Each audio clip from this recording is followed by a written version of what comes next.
এই প্রচণ্ড গরমে আমরা অনেকেই ক্লান্তি দূর করতে স্যালাইন সেবন করে থাকি। কিন্তু এই স্যালাইন তৈরিতে আমরা কিছু ভুল করে থাকি। তো আমরা কি ভুল করে থাকি এবং এর ফলে আমাদের কি ক্ষতি হতে পারে সেই বিষয়ে আমার আজকের আয়োজন। স্যালাইন সম্পর্কে আমাদের প্রথমেই জানতে হবে স্যালাইন কি।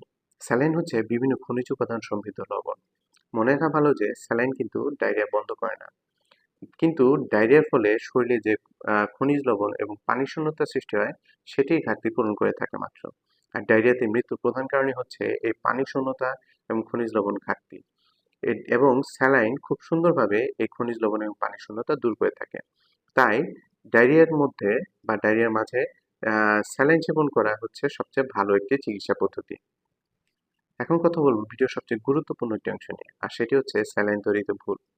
অনেকেই দ্রুত কাজ করবে এটি ভেবে অর্ধেক পানিতে দেখা যায় যে অর্ধেক প্যাকেট বা পুরো প্যাকেট গুলিয়ে সেবন করে থাকেন বা মিশ্রণ তৈরি করে থাকেন, কিন্তু এটি একদমই ঠিক নয়।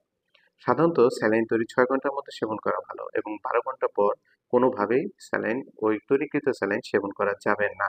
এই তীব্র গরমে পানি শূন্যতা দেখা যায়, সেক্ষেত্রে আপনি স্যালাইন সেবন করতে পারবেন। তবে দ্রুত কাজ করবে এই ভুল ধারণা থেকে ভুল পদ্ধতিতে স্যালাইন সেবন করে নিজের ক্ষতি করবেন না। এখন কথা হচ্ছে ভুল পদ্ধতিতে স্যালাইন তৈরি করলে কি ক্ষতি হতে পারে।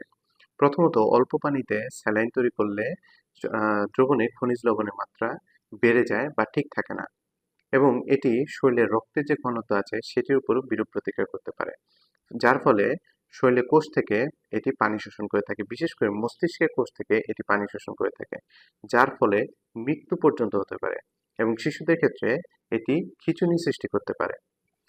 আর স্যালাইন তৈরির 12 ঘন্টা পর স্যালাইন সেবন করলে সেখানে ব্যাকটেরিয়ার জন্ম হয়, যা ডায়রিয়াকে আরো খারাপের দিকে নিয়ে যেতে পারে।